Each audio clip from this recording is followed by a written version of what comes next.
할렐루야. 할렐루야. 아, 여기 참 여기 어느 교회죠, 여기가? 아, 영문교회. 아, 참 듣던 대로 소문난 교회군요. 참 찬양도 어떻게 이렇게 참 세련되게 이렇게 찬양을 잘하는지. 야, 참 은혜 많이 받았습니다. 많이 받고. 또 이 교회 또 장로님들이 또 어떤 분들이시지? 아, 여기 앞에 계신 분들이구나. 자, 저기 저기 뒤에도 또 장로님 계시고 대단한 참 멋진 교회입니다. 예, 저는 외부 강사예요. 저 외부 강사입니다. 재직 목숨 건 충성된 일꾼이라는 제목으로 같이 말씀을 나누겠습니다. 사도 바울이 아덴에서 열심히 하나님 나라의 복음을 전하다 보니까 이 세상 나라와 이제 충돌하게 되죠. 충돌이 일어나게 됐습니다. 아마 어쩌면 당연한 결과일지도 모르겠습니다. 그래서 결국은 바울이 아덴에서 쫓겨납니다. 그렇게 쫓겨나서 도망친 동네가 어디냐면 바로 고린도라는 동네예요. 그래서 이제 고린도에는 이렇게 바울처럼 이렇게 로마에서 쫓겨나서 온 사람들로 바글바글 했습니다. 그러니까 마치 그 우리나라로 얘기하면 6.25 때 피난민들로 인산인해를 이뤘던 아마 부산과도 같은 느낌. 그런 부산과 비슷합니다. 바울의 사정이 이제 이렇다 보니까 현실적인 문제에 부딪히게 됐어요. 그 현실적인 문제라는 것이 뭐냐면 먹고 사는 문제가 급하게 되었습니다. 바울은 다행히도 기술을 하나 가지고 있었습니다. 그 기술이 여러분 뭔지 아시죠? 바울이 가지고 있었던 기술 뭔지 아시죠? 모르세요? 네, 그렇죠. 자신 있게 얘기하셔도 돼요. 바울은 보통 이제 뭐 천막 짓는 사람, 뭐 보통 이제 텐트 메이커라고 얘기하죠. 천막 짓는 기술이 있었습니다. 그런데 이제 여기서 우리가 잘 이해가 안 되는데 뭐냐면은 왜 바울이 천막 짓는 기술을 갖고 있었을까? 텐트를 만드는 그 기술을 가지고 있었을까? 여러분 잘 아시는 대로 바울은 학자고 랍비입니다. 그런 학자이며 랍비인 이 사람이 어떻게 텐트 메이커일 수 있을까? 상식적으로 좀 이해가 잘 안 되죠. 그러나 당시 그 랍비 문화를 이해하면 이해할 수가 있습니다. 당시 랍비 문화 중에는 이런 것이 있었습니다. 어떤 것이냐면 하나님의 말씀을 가르치고 그 대가로 돈을 받지 않도록 되어 있었습니다. 랍비 문화가 그렇게 되어 있어요. 그래서 랍비들은 항상 비상시를 대비해서 자기가 먹고 살 수 있는 기술을 갖도록 했습니다. 그 비상시가 바로 지금 바울이 처한 상황이 된 것이죠.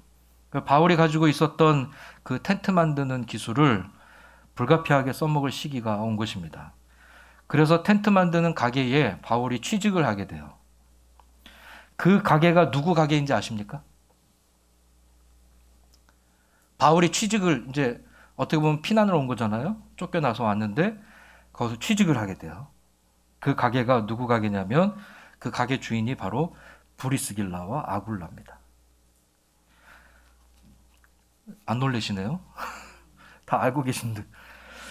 브리스길라와 아굴라도 바울과 같은 처지에 있었던 그런 사람들이었습니다. 그들도 마찬가지로 로마에서 쫓겨나서 고린도로 피난 온 사람들이었어요. 이 세 사람이 모여서 바울과 브리스길라와 아굴라 이 세 사람이 모여서 교회를 이제 개척하게 됩니다. 그 개척한 교회가 바로 고린도 교회예요. 바울은 고린도 교회에서 한 3년여 정도 이렇게 열심히 목회하다가 이제 에베소로 그렇게 떠나게 되었습니다. 그랬더니 그 사이에 바울이 3년 정도 이렇게 목회를 할 때는 아무 문제가 없었는데 바울이 이제 에베소로 떠난 다음에 고린도 교회에 이 고린도에 문제가 생긴 거예요. 가장 심각한 문제가 바로 여러분 잘 아시는 대로 분파 문제였습니다. 이 분파 문제는 오늘날 우리 그 현대 교회에서도 정말 많이 볼 수 있는 문제인데요. 그 원인은 하나예요. 왜 분파 문제가 생기는가? 그 원인은 하나입니다. 그것이 지금 바울 시대의 분파 문제나 고린도 교회의 분파 문제나 오늘날 현대 교회의 분파 문제나 다 똑같아요. 그 원인은 하나인데 교회론이 잘 정리가 안 됐기 때문이에요. 성도들이 교회론을 잘 모르기 때문에 그래요. 교회에 대해서 여러분 어떻게 정리할 수 있죠? 교회는 어떻게 정리할 수 있습니까? 정의할 수 있죠? 제가 여러 번 이 교회에 대해서 여러 번 정리를 했어요. 교회는 예수 그리스도를 머리로 하는 몸된 관계. 어렵지 않죠? 한번 따라해 볼까요? 예수 그리스도를 머리로 하는 몸된 관계. 예. 쉽죠? 그러니까 여러분 이거를 꼭 머릿속에 넣어 놓으세요. 기억을 하세요. 교회는 뭐냐? 어렵잖아요. 교회는 예수 그리스도를 머리로 하는 몸된 관계예요. 그리고 이 교회를 성령론으로 설명을 한다면은 우리 사도행전에서 성령 사건을 보잖아요. 성령 사건으로 말미암아 생성된 똑같아요. 몸된 관계. 예. 그러니까 결국 우리의 머리는 누구밖에 없냐면요. 누구밖에 없는 거죠? 예수님밖에 없어요. 그러니까 예수 그리스도를 머리로 하는 몸된 관계니까 우리의 머리는 다 예수님밖에 없는 거예요. 그리고 예수님을 머리로 해서 다 똑같은 몸된 관계예요. 관계. 지체가 서로 연합하는 거죠. 이게 교회예요. 그러니까 결국은 고린도 교회의 분파 문제나 또 현대 교회의 여러 가지 잡음들이 왜 생기느냐? 교회론을 잘 이해를 못하는 거죠. 교회론을 예수 그리스도를 머리로 하는 몸된 관계로 잘 이해를 못하는 거예요. 예수 그리스도를 머리로 한다는 거는 어느 정도 이해는 되는데 왜? 다 신앙이 있으니까 이해는 되는데 그 다음을 이해를 못하든지 아니면은 이해는 하지만 잘 실천이 안 되는 거죠. 예수 그리스도를 하는 몸된 관계. 제가 늘 강조하는 겁니다만 사탄은 뭘 깨려고 하죠? 교회를 무너뜨리려고 하잖아요. 왜냐하면 교회를 무너뜨려야 복음이 증거되지 않기 때문에. 그러니까 교회를 무너뜨리는 거는 몸된 관계를 깨는 거예요. 그렇죠? 이게 핵심이에요. 사탄은 우리의 몸된 관계를 깨려고 해요. 그게 뭐 어제 오늘의 이야기가 아니고요. 창세기에서부터 일어난 일들이에요. 제가 늘 설명하지 않습니까? 금실 좋은 사탄이 먼저 관계를 깬 거는 하나님과 인간과의 관계를 깼잖아요. 그리고 두 번째는 금실 좋은 부부와의 관계도 깼잖아요. 막 얼마나 좋아요. 남편이 아내 보고 당신은 내 뼈 중에 뼈요 살 중에 살입니다라고 고백했는데 그 다음에 어떻게 돼요? 이 여자가 나한테 줘서 그렇다고. 이 여자가 나한테 줘가지고 내가 먹게 됐다고. 너무 관계가 어그러지는 거죠. 그리고 가인과 아벨 형제와의 관계를 모든 그 몸된 관계가 다 깨지는 거예요. 그게 사탄이 가장 노리는 거예요. 그거를 우리가 이해할 필요가 있어요. 그래서 우리는 하나의 몸입니다. 옆 사람과 인사할까요? 우리는 하나의 몸입니다. 네, 하나의 몸입니다. 그래서 너와 나 따로 존재할 수 없는 것이 교회예요. 교회예요. 뭐 바울파, 아볼로파, 게바파, 뭐 그리스도파 이런 거 이렇게 존재할 수가 없는 거예요. 존재할 수 없어요.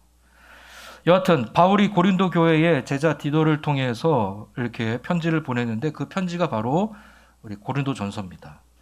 그래서 고린도 전서의 주된 내용이 뭐냐면 평안을 빌고 축복을 비는 내용이 아니라 막 꾸짖고 책망하는 내용이 막 나와요. 1장에서부터 계속 뭐라 그러냐면 너희가 어리구나, 이건 고쳐라. 그리고 3장까지 바울이 신랄하게 비판하다가 갑자기 오늘 본문인 이 4장에 딱 넘어와서는 뭐라고 얘기하냐면요. 충성하라 이렇게 얘기하고 있어요. 그러니까 분위기가 조금 달라지죠. 막 1장부터 3장까지는 이거 안 돼, 이렇게 하면 안 돼, 이거 고쳐야 돼, 너희들이 잘못하고 있는 거야 막 하다가 4장에 딱 넘어와서는 충성하라. 우리 1절 말씀을 같이 볼까요? 오늘 본문입니다. 1절 시작. 사람이 마땅히 우리를 그리스도의 일꾼이요 하나님의 비밀을 맡은 자로 여길지어다. 아멘.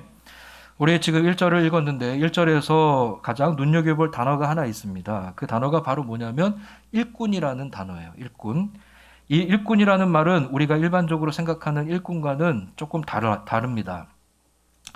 헬라어로는 휘페라타스라고 얘기를 하는데 이 단어는 무엇 아래에라는 이 휘포라는 말하고 노를 젓다라는 그 의미를 지닌 에레소의 합성어예요. 그러니까 뭐 다 어렵지 않아요. 뭐 헬라어 막 여러분 뭐 안 외우셔도 되는 거예요. 이 일꾼이라는 단어를 그냥 문자적으로만 보면 헬라어 원어 문자적으로만 보면 뭐냐면 한번 따라해 볼까요? 배 밑에서 노를 젓는 노예. 예. 왜 제가 따라하라고 하냐면은 이 주일 오후에는 참 오랜만에 점심 먹고 참 막 따뜻하고 막 이러니까 막 졸음이 막 쏟아지고 막 그래요. 그래서 오늘 지금 이 예배가 무슨 예배예요? 재직 헌신 예배예요. 헌신해야죠. 근데 헌신해야 된다 막 졸면 안 되잖아요. 노를 젓다. 그러니까 배 밑에서 노를 젓는 노예. 이것이 바로 일꾼이에요. 일꾼이라는 단어예요. 당시 로마 세계에서는 아주 죄를 많이 지은 이 중재인이나 가장 비천한 노예가 감당했던 일이 바로 뭐냐면 배 밑에서 노를 젓는 일이에요. 예. 그래서 뭐 레미제라블 뭐 이런 뭐 뮤지컬이나 영화 이런 걸 보면 뭐 그런 거 나오죠. 그런데 일꾼 즉 배 밑에서 노를 젓는 사람들의 특징이 있어요. 즉 일꾼의 특징이 있어요. 그것은 바로 뭐냐면 자기 마음대로 노를 젓지 않는다는 거예요. 예. 자기가 가고 싶다고 노를 막 젓고 자기가 가기 싫다고 노를 젓지 않고 그러지 않는다는 거예요. 그런 일꾼은 없어요. 여러분 명량이라는 한국 영화를 보신 적 있으세요? 명량? 예. 저도 아주 재밌게 본 한국 영화인데 충무공 이순신 장군에 대한 이야기잖아요. 제가 아주 오래전에 본 영화인데 그 영화에서 보면 이순신 장군이 12척의 배를 가지고 명량에서 외선과 싸우는 장면이 나옵니다. 배 밑에서 노 젓는 사람들이 배 양쪽에 배가 이렇게 있으면은 배 밑에 양쪽에 이렇게 딱 나가 있잖아요, 노가. 그리고 거기에 이제 배 밑에 사람들이 쫙 앉아 있죠. 3명씩, 4명씩 이렇게 쫙 앉아 있어요. 그런데 배 위에서 이순신 장군이 이렇게 말합니다. 이렇게 말해요. 제가 일단 마이크를 끄겠습니다. 배 밑에서 이순신 장군이 이렇게 얘기해요.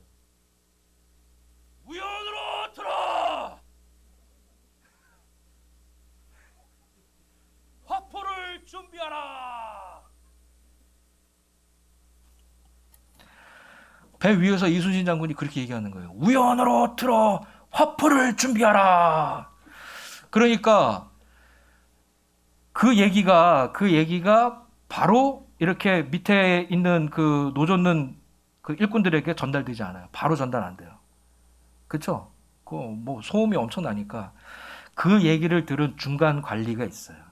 그 중간 관리가 그 얘기를 듣고 노젓는 사람에게 그대로 전달하죠. 우연으로 틀어 화포를 준비하라 이렇게 전달을 하죠. 그러면 이제 그 얘기를 딱 전달받으면 이제 이 사람들은 막 미친 듯이 노를 젓는 겁니다. 우연으로 틀으니까 오른쪽으로 틀어야 되는 거잖아요. 그러니까 오른쪽은 가만히 있고 왼쪽에서 막 난리가 나는 거예요.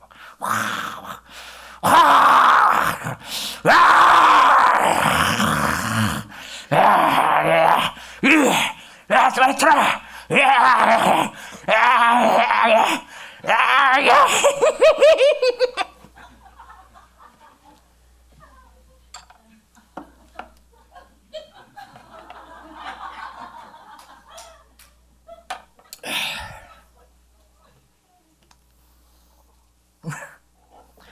그렇죠. 여러분 일꾼이란 이런 거예요. 그러니까 일꾼의 중요한 개념이 뭐냐면 일꾼이란 자기 마음대로 일하는 사람이 아니라 위에서 부르신 이의 지시를 받아서 일하는 사람이에요. 얘 일꾼이에요. 그리고 그 일꾼은 자신의 목숨을 맡기는 자예요. 여러분 생각해 보세요. 배 밑에서 노젓는 사람의 목숨은 누구에게 달려 있습니까? 네. 배 위에서 배를 조종하는 사람에게 그 목숨이 달려 있어요. 배 위에서 사람이 어떻게 배를 조종하냐에 따라서 이 배의 운명이 달려 있는 거예요. 격침을 당하든지 아니면 적을 침몰시키든지 제일 지시하는 사람에게 달려 있는 거죠.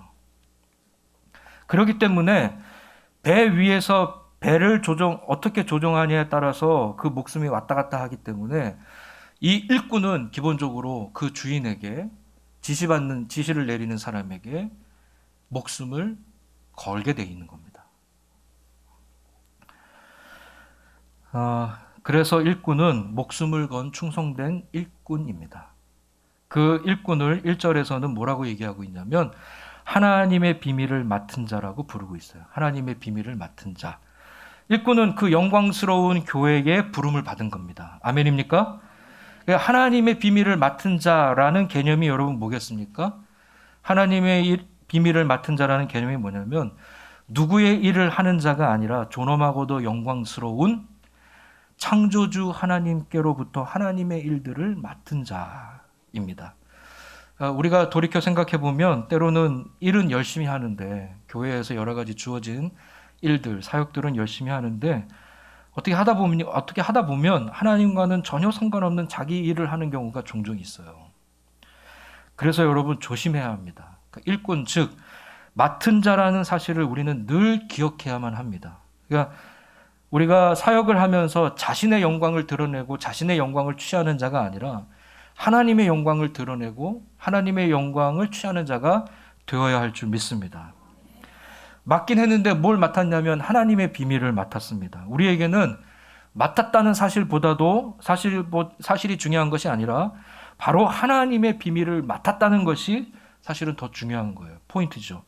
때로는 하나님께로부터 하나님의 비밀을 맡았다는 인식이 없기 때문에 기분 나쁘면 또 교회에서 열심히 일하다가 사역하다가 기분 나쁘고 또 힘들면 맡은 것 그냥 쉽게 놓아버립니다.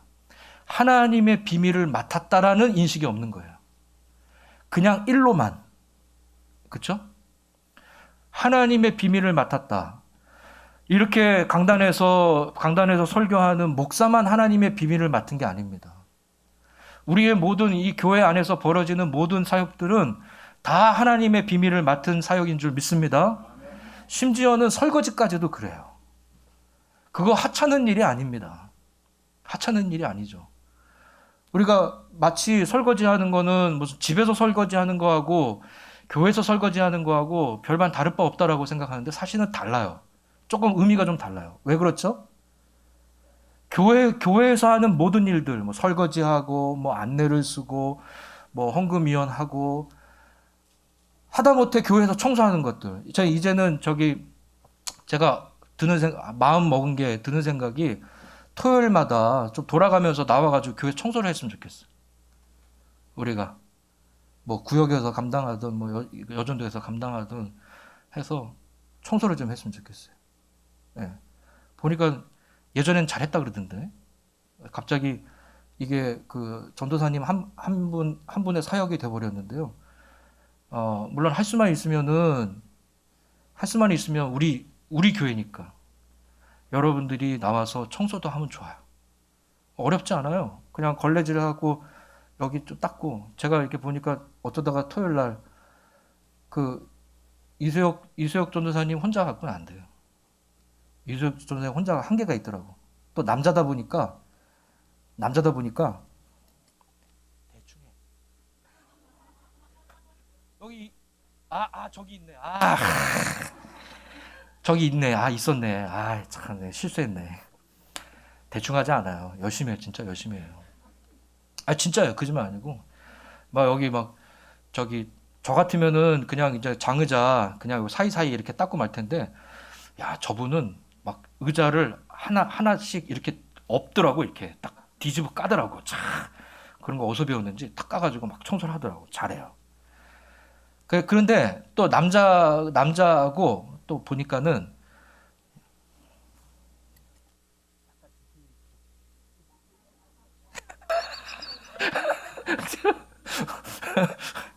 그래서 제가 이쪽 라인 있잖아요. 이쪽 라인 창가 쪽에 제가 이제 평일날 교회 와가지고 이제 있다 보면 설교 준비하다 보면 저 창문을 열어놓기도 해요. 그러면 먼지가 들어오잖아요.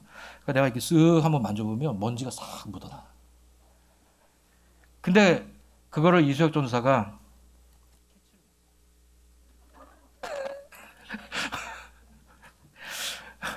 그래서 이게 누구 문제가 아니고 그 돌아가면서 이렇게 나와서 토요일 날 어렵잖아요. 그러니까 걸레질 한번 하고 그 나머지 힘쓰는 거는 이제 이수혁 전사가 하고 하면 될 것 같아요. 네. 어쨌든 교회에서 하는 그 모든 것들은요, 다 뭐 우리가 뭐 밖에서 무슨 뭐 아르바이트를 하거나 뭐 이런 거하고 같은 개념이 아니에요. 뭐 집에서도 청소하고 집에서 설거지 하잖아요. 교회에서 하는 거하고는 조금 약간 성격이 달라요. 왜냐하면 교회 안에서 하는 그 모든 것들은 다 뭐에 속하냐면요, 하나님의 몸된 교회를 세우는 거예요. 아멘입니까? 네. 하나님의 몸된 교회를 세워가는 거예요. 그게 다 우리가 맡은 일들이에요. 안내도 그렇고, 설거지도 그렇고, 예, 오늘 뭐 중식 준비한 것도 그렇고, 하여튼 다, 여기 찬양하는 이 찬양팀도 그렇고, 다 뭐냐면, 하나님의 몸된 교회를 세워가는 거. 그게 하나님의 비밀을 맡은 자예요. 그래서 이게 이게 아무것도 아닌 것처럼 그렇게 생각할 수는 없는 거죠. 근데 그거를 하나님의 몸된 교회를 세우는 거라고 생각을 안 하면요, 그런 인식을 안 하면 우리가 하다가 흔히 얘기해서 수틀리면 아이씨 해놓고 그만두죠. 하나님의 비밀을 맡은 일이라고 생각을 안 하면 그렇게 되는 거예요. 그래서 기분 나쁘면 또 힘들면 안 해요. 포기해버려요. 그렇죠? 하나님께서 맡기신 일은 어떤 상황 속에서도 영광스럽고 소중한 줄 알아서 끝까지 충성을 다해야 할 줄 믿습니다. 예, 그렇게 하셔야 돼요. 이제 앞으로 우리 안에서 새로운 직분을 받으실 분들이 있을 거잖아요. 그리고 뭐 이미 받으신 분들도 있고, 이미 여기는 다 뭐 우리 장로님들, 권사님들, 뭐 시무 집사님 다 계시지만, 그래서 저는 적어도 장로, 시무 집사, 이 권사 정도는 이 교회에 뼈를 묻을 각오로 직분을 받으셔야 된다고 생각을 해요. 예. 그리고 이미 받으셨다면 이 교회에 뼈를 묻을 각오를 하셔야 돼요. 예. 수틀리면 가야지 그 생각하시면 안 돼요. 예. 오해하지 마세요. 저는 여러분들 이 교회에 막 붙잡아 놓으려고 이런 말 하는 거 아니에요. 예. 저는 그런 목사가 아닙니다. 성경적이지 않아요. 그렇죠? 그만큼 직분을 받는다는 거는 그만큼 무거운 거예요. 무거운 거예요. 그래서 이미 직분을 받으신 분들은 뭐 어쩔 수 없는데, 이제 앞으로 직분을 받으실 분도 있잖아요. 뭐 여기 안에서는 이제 시무 집사님으로 세움 받을 수 있는 분도 있고, 또 뭐 권사로 세움 받을 수도 있잖아요. 직분 받을 때 무섭도록 무겁게 받아야 돼요. 네. 직분 받는 건 정말 무거운 거예요. 정말 이 교회에 뼈를 묻을 각오가 아니면 직분 받는 거를 사양하셔야 돼요. 저는 아직 준비가 안 됐습니다. 제가 못 받겠습니다. 사양하셔야 돼요. 이 교회에 뼈를 묻을 각오가 되어 있지 않으면, 하나님 나라의 비밀을 맡아서 이 교회를 온전한 교회로 세울 각오가 되어 있지 않으면 직분은 사양하셔야 돼요. 무겁게 생각하셔야 돼요. 그러니까 오늘날 현대 교회에는 이 직분 받는 걸 너무 쉽게 생각한다는 거, 이게 문제입니다. 너무 쉽게 생각하고 너무 쉽게 주고, 그러니까 하나님 나라의 비밀을 맡은 자라는, 하나님의 몸된 교회를 세워가야 된다는 이 재직으로서의 직분에 대한 이 막 무거움과 이 무게감을 못 느껴요. 그러다 보니까 제가 아까 전에 얘기했듯이 수틀리면 가. 뭐 교회가 여기밖에 없어? 뭐 3층으로 내려가지 뭐. 요거 상석계 목사님이 또 영상 보시는 거 아닌가? 네. 여러분, 제 얘기를 드려서 죄송합니다만, 제 얘기를 잠깐 해드리면, 저는 영문교회 담임 목사로 올 때요, 저는 이 마음으로 왔어요. 이 마음으로 왔어요. 영문교회에 뼈를 묻을 각오로 왔어요. 네, 뼈를 묻을. 여러분이 쫓아내지 않는 이상은 전 여기 뼈를 묻을 각오로 왔어요. 뭐 대충 하다가, 목회 그냥 대충, 설교도 대충 하다가 봐서 속된 말로 점프. 우리 목회자들 사이에서는 점프라 그래요. 그게 뭐냐면은 더 교세 있고, 여기서 이렇게 목회하다가 더 교세 있고, 예? 더 사례비 많이 주고, 대우 좋은 데로 가야 되겠다. 그렇게 마음 먹은 적이 없습니다. 그거는 성경적이지 않아요. 그런데 부끄럽습니다만 그런 생각을 가지고 있는 목회자들도 있습니다. 같은 목회자로서 좀 부끄러운 거죠. 그래서 시골 교회에 부임하는 목사님들은 다 그런 건 아닌데 대부분도 아니죠. 극소수가 그런 생각을 가지고 있어요. 시골 교회 갔다가 좀 상황 봐가지고 좀 괜찮으면 점프해야지. 도심이나 서울이나 뭐 이렇게 부산, 대구 이쪽으로 점프해서 가야지. 그런 생각들을 갖고 있는 목사들이 많아요. 아직 조금 있어요. 저는 우리 직분자들이 어쩔 수 없이 멀리 다른 곳으로 이사를 가거나 어쩔 수 없는 상황이라면 몰라도 그 외에는 진리의 문제가 아니라면, 이게 중요해요. 진리의 문제가 아니라면 자신이 직분을 받은 교회를 떠나서는 안 되는 것입니다. 진리의 문제가 아니라면. 제가 영문교회 올 때 우리 장로님들하고 면접을 했어요. 근데 제가 기억에는 어떤 분인지 기억은 안 나는데 어느 한 장로님이 저에게 질문을 하셨는데 그 질문이 뭐냐면 성도와의 관계를 어떻게 할 겁니까? 그런 질문을 저에게 던지셨어요. 그래서 제가 뭐라고 대답했냐면 성도와의 관계는 믿음의 관계가 아니고 사랑의 관계죠. 저에게 여러분은 믿음의 대상이 아니죠. 저는 하나님만 믿습니다. 여러분도 저 믿지 마세요. 아시겠어요? 예. 누구니? 너 좀 남아라. 예, 사실이에요. 저를 믿지 마세요. 저 믿을 거 못 돼요. 저를 의지하지 마시고 저를 믿지 마세요. 여러분은 누구를 바라봐야 되죠? 하나님 믿고 하나님 의지하죠. 그런데 저도 여러분 믿지 않아요. 그러니까 여러분도 저를 믿어서도 안 되고 저도 여러분 안 믿어요. 근데 이게 부정적인 게 아니에요. 믿지 않지만 더 크죠. 뭐예요? 사랑하는 거예요. 저는 여러분들을 믿음의 대상으로 보지 않고 사랑의 대상으로 봅니다. 여러분도 마찬가지예요. 여러분도 탕 목사를 믿음의 대상으로 보지 마시고 사랑의 대상으로 보시고 사랑해 주세요. 아마 여러분들이 사랑해 주시면 몸무게가 아마 더 찔 겁니다. 네, 사랑해 주세요.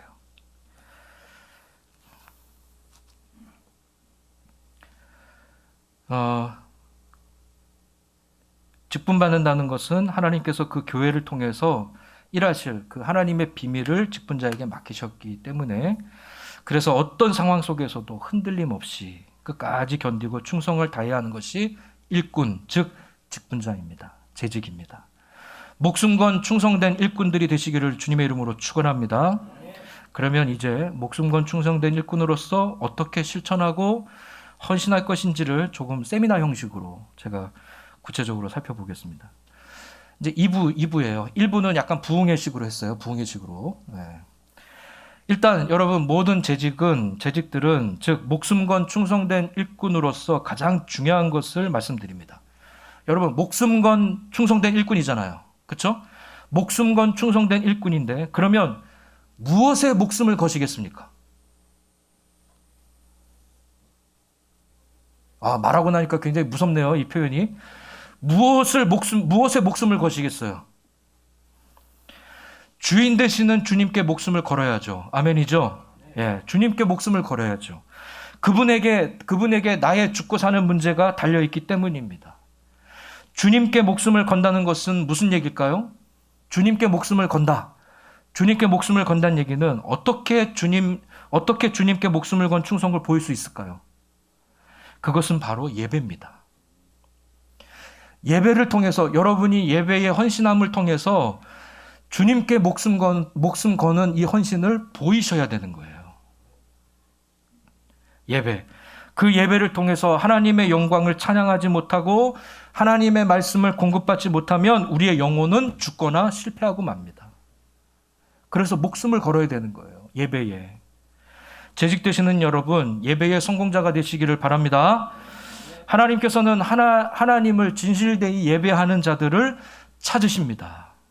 여러분, 예배자는 예배 참석자를 말하는 것이 아니에요. 이거 착각하시면 안 돼요. 예배를 참석하면 예배자가 된다는 착각의 늪에 빠지면 안 됩니다. 아, 나 오늘 예배 드렸어. 예배 참석했으니까 나는 예배를 드린 거야. 그렇게 착각하시면 안 되는 거예요. 선포되는 말씀에 집중해서 그 말씀 가운데 하나님을 만나는 것이 바로 진정한 예배자인 줄 믿습니다. 그래서 우리가 드려지는 모든 예배 가운데 여러분이 애쓰셔야 돼요. 마음을 들이고 애를 써서 어떻게 해서든지 하나님을 만나려고 노력을 하셔야 되는 거예요. 그것이 예배예요. 그냥 예배 자리에 와서 시간 내에 와서 앉아가지고 그냥 이게 쭉 그냥 뭐 졸다가 그냥 멍 때리고 있다가 그냥 가면 아무 그거 없는 거예요. 예배에 목숨 건 충성된 일꾼 되시기를 바랍니다. 여러분, 이제 교회의 항존할 직원, 항존직이라고 발음하기도 쉽지 않아요. 항존직이라고 하는데요. 이 항존직이라는 말은 교회가 이 땅에 있는 동안 항상 존재해야 할 직분을 말합니다. 이 항존직에는 두 개가 있어요. 이 두 개가. 첫 번째는 장로가 있고 그 다음에 집사가 있습니다. 이 집사는 시무 집사를 얘기해요. 이 두 개가 항존직이에요. 근데 장로는 두 반으로 나눠집니다. 장로는 두 반으로. 이거 처음 들으시죠? 아니에요? 많이 들어보셨어요? 장로는 두 반으로 나눠져요. 하나는 장로 한 반은 어떤 반이냐면 강도, 하나님의 말씀을 강론할 수 있는 강도권이 있는 그 강도와 치리를 겸한 자, 그 장로를 가리켜서 뭐라고 얘기하냐면 목사라고 얘기를 해요. 그러니까 저도 장로예요. 저도 장로입니다. 장로가 두 반이라 그랬잖아요. 한 반은 강도와 치리를 겸한 자, 그걸 목사라고 그래요. 또 하나는 강도는 없어요. 강도권은 없는데 치리를 맡은 자를 우리 흔히 얘기하는 우리 지금 장로님들을 그 장로라고 얘기하는 겁니다. 이 장로는 교인의 대표자입니다. 교인의 대표자. 그래서 여러분, 우리 장로님들의 말씀에 순종해 주셔야 됩니다. 아멘입니까? 아멘. 장로님들의 말씀에 순종해 주셔야 돼요. 장로님들의 말씀에 자꾸 이렇게 뭔가 이렇게 옆으로 틀거나 그러시면 안 돼요. 장로님들의 말씀에 순종해 주시기 바랍니다. 왜냐하면 여러분들의 대표자이기 때문에 그래요. 여러분의 대표자. 제가 여러분의 대표자 아닙니다. 저는 여러분의 대표자가 아니에요. 여러분의 대표자는 우리 장로님들이 여러분의 대표자예요. 저는 여러분의 대표자가 아니고 저는 교회의 대표고, 저는 엄밀히 말하면 제 소속은 노예의 소속이에요. 저는 언제든지 떠나라고 하면 떠나는 사람이에요.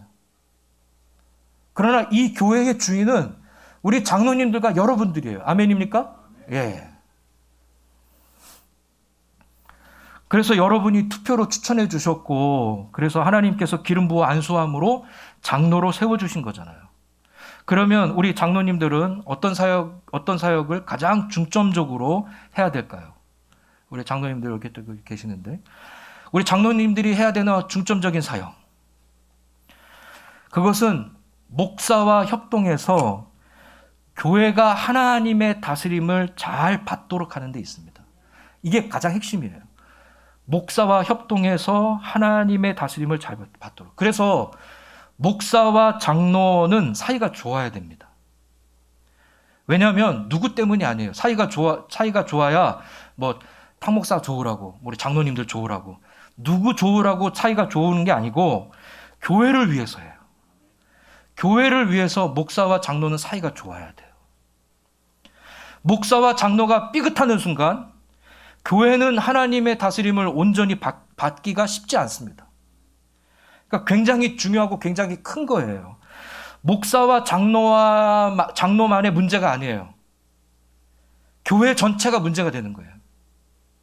그래서 저는 우리 장로님들 거의 저희 아버지 뻘이잖아요. 아버지고 작은 아버지 뻘.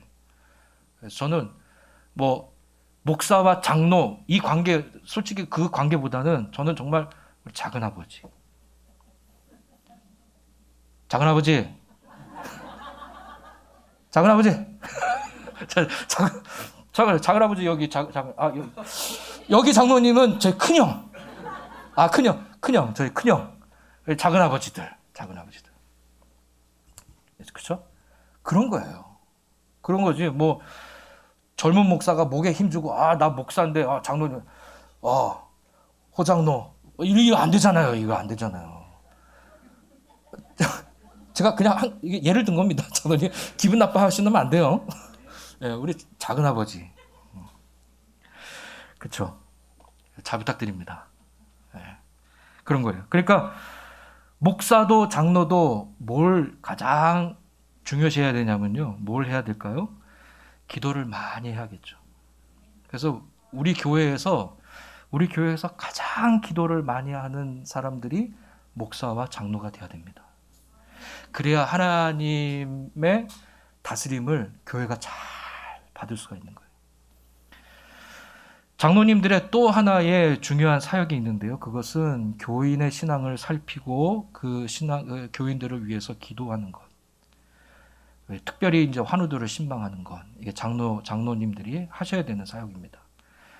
그러니까 목사는 이제 평일에 신방하고 이제 환우를 신방하고 돌보잖아요. 우리 장로님들은 우리 주일 예배가 딱 끝나면 교회에 오랫동안 출석하지 못하는 이런 장결자들, 또 환자들 있으면 병원에 입원해 있거나 그러면 우리 장로님들이 차 딱 해가지고 부릉 하고 신방 가셔야 돼요. 장로님들이.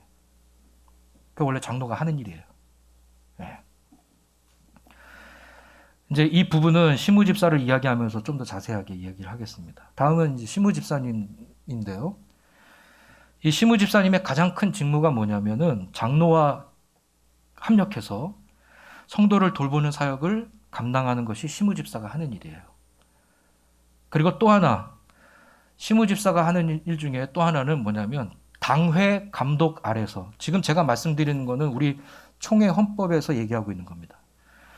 당회 감독 아래서 시무집사 하는 일은 뭐냐면, 김지소 집사님 잘 듣고 계시죠? 네. 시무집사 하는 뭐냐? 당회 감독 아래에서 일반 재정을 수납 지출하는 거예요. 그러니까 지금 이제 우리 교회는 어떻게 보면 이제 시무집사님들이 많이 없어요. 그리고 또 우리 김진서 집사님이 방송 사역을 하시니까 저 방에서 나올 수가 없어요. 저 방에서. 네. 그래서 나중에 그래서 지금 뭐 일반 재정이라든가 이런 부분들을 우리 장로님들이 다 하고 계시는데, 원래 재정 개수하고 정리하고 하는 거는 시무집사님들이 하는 거예요. 네, 시무집사님, 그 당회 감독 아래에서. 그래서 당회에서 재정을 관할하는 장로님 한 분을 딱 두고 그 장로님이 모든 것들을 관할을 하고 그 밑에서 시무집사들이 헌금을 개수하고 정리하고 이런 작업들을 해야 되는 거고요. 그 시간에 시무집사들이 헌금을 개수하는 그 시간에 장로님들이 신방 가야 되는 거예요. 네. 이제 앞으로 우리 교회가 시무집사님들이 많이 세워지면, 우리 교회 이제 뭐 차세대 주자들이 많이 있잖아요. 차세대 주자들이 봐서 이제 시무집사로 올라오면 시무집사들이 그 일들을 감당하고 장로님들은 성도를 돌보는 사역들을 감당해줘야 되는 거죠. 권사에 대해서 한번 살펴보죠. 권사님들은 교회에서 왜 권사를 세웠다고 생각하시나요? 여러분은 왜 권사로 교회에서 임직받았다고 생각하십니까? 봉사할 손이 필요해서요? 교회에 봉사할 손이 필요해서 여러 가지 헌신하고 뭐 주방해야 되고 전도해야 되고 구역 돌봐야 되고 그런 일 때문에 권사의 직분을 받았다고 생각하시나요? 물론 맞아요. 근데 권사의 가장 본질은 거기에 있지 않아요. 물론 교회에 여러 봉사의 손이 필요합니다. 권사님들께서 잘 맡아서 해 주셔야겠죠. 그러나 권사의 본질은 거기에 있지 않아요. 권사로서 가장 중요한 것은 교회의 기도의 어머니가 되는 겁니다. 아멘입니까? 네. 교회의 기도의 어머니. 그래서 우리 권사님들은 교회의 기도의 어머니가 되셔야 돼요. 누구보다도 권사면 교회 나와서 기도하시고 연약한 자를 위해서, 또 환우를 위해서, 또 담임 목사의 목회 사역과 설교 사역을 위해서, 교회의 부흥과 성장을 위해서 기도하고 믿음이 연약한 교인들을 돌보고 권면해주는 이 어머니 역할을 하는 것이 권사입니다. 권사. 권사에서 가장 중요한 게 뭐라고요?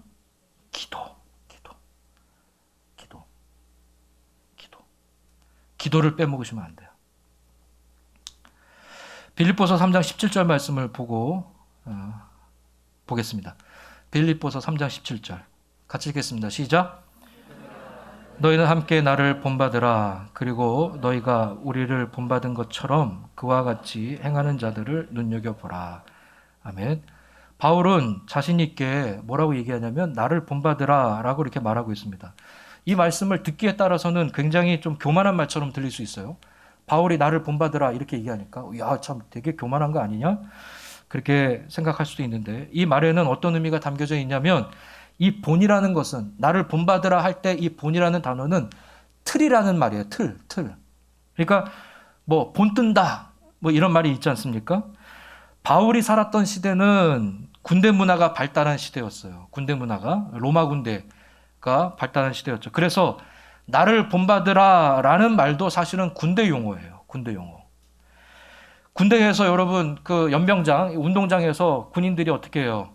막 서 있나요? 그렇지 않죠? 딱 오와 열을 맞춰서 쓰잖아요. 앞뒤 좌우 딱 줄 맞춰 딱 쓰잖아요. 그때 그 줄을 잘 맞추기 위해서는 어떻게? 줄을 잘 맞추기 위해서는 줄이 흐트러지지 않기 위해서는 앞 사람의 뭘 봐야 돼요? 앞 사람의 뒤통수를 정확히 봐야 돼요. 앞 사람의 귓볼을 보거나 그러면 안 돼요. 앞 사람의 뒤통수를 정확히 딱 맞추고 봐야 돼요. 그래야 흐트러지지 않고 줄이 잘 맞습니다. 바울이 나를 본받으라 라는 이 얘기는 바로 이런 얘기예요. 교만한 얘기가 아니고요. 교만한 얘기가 아니고, 그리고 바울 자신을 본받으라, 나를 본받으라 라고 할 때 바울 나를 본받으라 라는 이야기는 더더욱 아니고요. 이런 얘기예요. 나를 본받으라 라는 얘기는 내가 그리스도를 보고 따라가듯이, 내가 그리스도의 뒤통수만 보고 정확하게 줄을 맞고 한치의 흐트러짐도 없이 정확하게 따라가듯이 너희들도 나와 같이 그리스도를 보고 따라가라는 이야기입니다. 아멘입니까? 그러니까 줄을 정확히 보라는 얘기가 나를 본받으라 라는 얘기예요.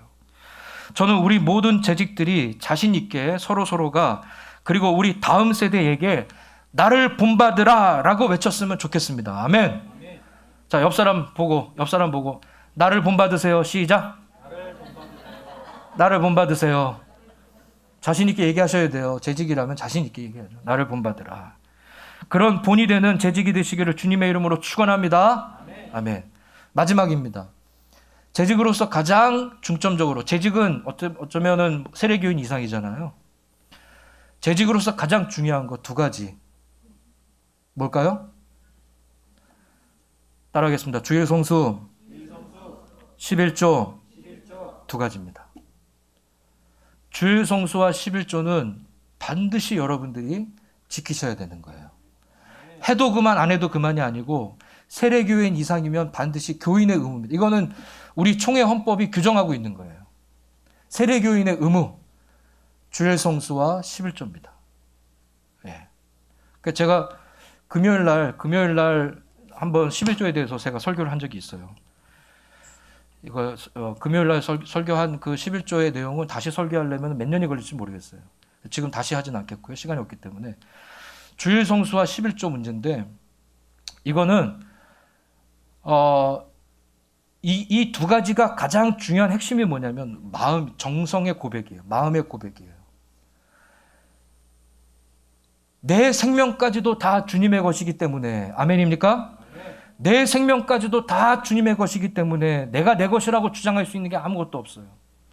내 시간까지도, 내 생명까지도 다 주님의 것이에요.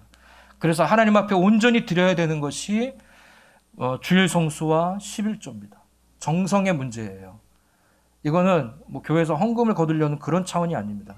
저는 그런 목사가 아니에요. 헌금 많이 거두려고 하는 게 아니고 여러분의 신앙 고백에 걸려 있는 문제입니다. 주일 성수와 11조는 똑같이 신앙 고백적 차원이 걸려 있어요. 주일 성수도 마찬가지로 신앙 고백이죠. 주일 성수라는 건 뭐예요? 우리 호장로님이 주일날 문 열면 돈 버시죠.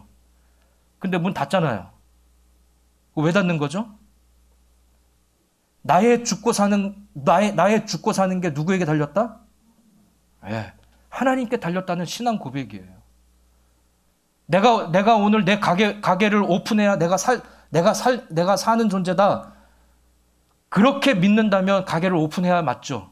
그러나 우리는 가게를 오픈해서 내가 돈을 벌어야, 세상에 돈을 벌어야, 돈을 끌어모아야 내가 사는 존재가 아니고 나는 하나님의 말씀을 들어야 살 수 있는 존재라는 그 고백으로 과감하게 오늘 하루의 매출을 포기하고 문을 닫는 거예요. 그리고 주일날 교회에 나와서 예배를 드리는 거죠. 이 주일 성수는 그런 차원의 문제예요. 그런 차원에. 그렇다고 이제 뭐 모든 분들이 다, 왜냐하면 호장로님 같이 이렇게 개인 사업을 하시는 분들은 그렇게 가능한데 직장에 몸이 매이신 분들은 그렇게 할 수가 없잖아요. 그건 어쩔 수 없는 상황이기 때문에 어쩔 수 없는 상황에 대한 이해가 있어요.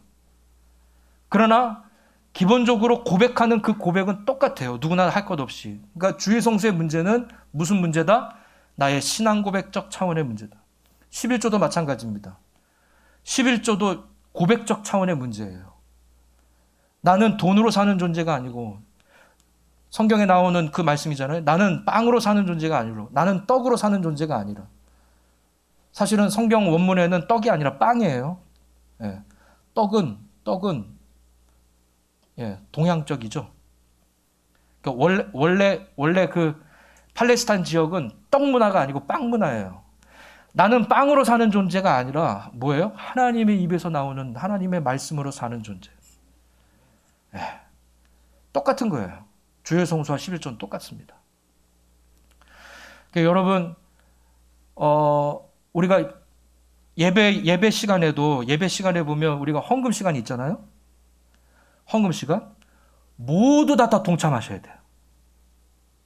그러니까 이게 그런 게 있어요. 어떤 분들은 뭐 2주에 한 번씩, 어떤 분들은 한 달에 왕창. 그게 중요한 건 아니에요. 뭐죠? 왜 예배 순서에 헌금 시간이 있는지 아세요? 그 헌금 시간 또한 예배예요. 아멘입니까? 예배 중에 우리가 봉헌하는 시간을 갖는 거는 그 봉헌하는 시간도 예배예요. 예배 시간에 교회 광고를 하잖아요. 이 교회 광고를 하는 것도 예배예요. 그 집중하셔야 되는 거죠. 그러니까 헌금은 액수를 떠나서 매 예배 때마다 여러분들이 헌금을 하셔야 되는 거예요. 1,000원도 괜찮고 정 돈이 없으면 100원짜리도 괜찮아요. 그 예배에 동참하는 게 중요해요. 네. 그래서 매 주일 헌금하는 게 중요해요. 네. 제가 이거 오해하지 마세요. 제가 분명히 말씀드립니다. 저는 뭐 여러분에게 뭐 헌금 또 이러면 또 교회 떠나십니까? 저 목사는 온 지 얼마 안 돼가지고 간땡이가 부었는지 헌금이. 저는 외부 강사로 오늘 왔다니까요. 네. 그러니까 그런 차원이 있다는 거 제가 알려드리는 거예요. 네. 그러니까 이제 우리의 편의에 따라서 헌금을 뭐 2주에 한 번씩 하시는 분도 있고 3주에 한 번씩 하시는 분도 있고 그렇게 하시는 분이 있어요. 그러니까 헌금을 안 하는 건 아닌데 내가 이렇게 한꺼번에 모았다가 해야지 그렇게 생각하시는 분이 있는데 사실 헌금은 제가 강조하는 거는 예배 안에 들어와 있다는 거. 우리 예배 예배 순서 있잖아요. 그 교회가 정하는 그 예배 순서의 모든 순서가 다 예배예요. 다 참여해야 되는 거예요. 예. 그래서 예배 때마다 헌금하시고. 그래서 저는 예전에 제가 다녔던 교회, 제 모교회는 그 연말에 헌금 이제 우리는 이제 매주 헌금 봉투가 바뀌잖아요. 거의 일회용으로 쓰잖아요. 근데 원래 주정헌금 봉투라고 그래서 그런 거 여러분 써보셨습니까? 우리 11조 봉투도 마찬가지로 11조 봉투도 그냥 일회용 봉투가 아니라 그 1년 내내 쓸 수 있도록 재정부에서 도장 찍는 거, 예. 그렇게 해서 11조 봉투, 그 다음에 주정헌금 봉투. 주정헌금은 주일날 드리는 헌금. 그래서 지금 우리는 주정헌금이라는 거를 안 쓰기 때문에 감사헌금을 주정헌금식으로 여러분들이 헌금을 하시면 돼요. 예배 드릴 때 꼭 감사헌금을 다 동참하셔야 됩니다. 예. 그게 제가 하고 싶었던 얘기 중에 하나예요. 이거는 헌금 뭐 그런 게 아니고 여러분이 예배를 잘 드리기 위한. 예. 많은 성도들이 이 부분을 잘 모르고 있어요. 그래서 우리 예배 순서를 어느 한 순서도 하찮게 볼 게 없어요. 다 이 예배 순서이기 때문에 예배를 온전히 드려야 되는 거죠. 그렇게 주의 성수와 11조 잘 감당하는 재직들 되시길 바랍니다. 예. 일꾼 충성된, 목숨 건 충성된 일꾼 되셔서 몸된 교회를 잘 세워가고, 그래서 하나님께 영광 돌리고 또 나중에 하나님께 칭찬받는 교회와 또 우리 성도님들 되시기를 주님의 이름으로 축원합니다. 기도하겠습니다. 은혜 하나님 아버지, 재직 헌신 예배로 드립니다. 하나님, 먼저 저희들 불러주셔서 하나님 나라의 비밀을 맡은 자로 세워주시니 감사합니다. 목숨 건 충성된 일꾼으로 하나님 예배에 목숨 걸게 도와주시고, 또한 당연히 우리가 하나님 앞에 드려야 되는 11조와 또 주의 성수를 잘 감당할 수 있도록 하나님 은혜 베풀어 주시옵소서. 그 외에 장로는 장로대로, 시무집사는 시무집사대로, 권사는 권사대로, 목사는 목사대로, 서리집사는 서리집사대로 맡은 바 직분들을 잘 감당함으로 말미암아 주의 몸된 교회를 다 서로가 사랑하고 위로하면서 세워갈 수 있도록 은혜 베풀어 주시옵소서. 예수님의 이름으로 감사하며 기도합니다. 아멘.